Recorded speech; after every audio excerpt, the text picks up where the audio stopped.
this video, I'm going to show you how to add the AC controls to your home screen using FORScan. So using FORScan, we're going to click on Configuration and Programming. Then we're going to click on APIM as built.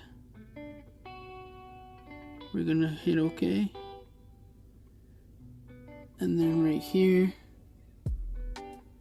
we're going to change that into an A6. And then we're going to change that 1 into a 0. And then we're going to hit right. And then we're going to hit yes.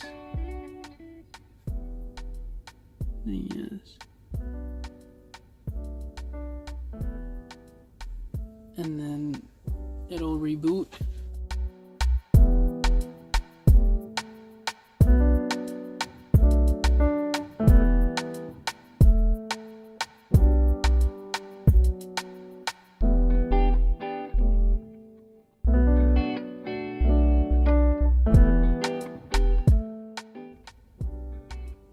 And there you have it. Climate controls on the home screen.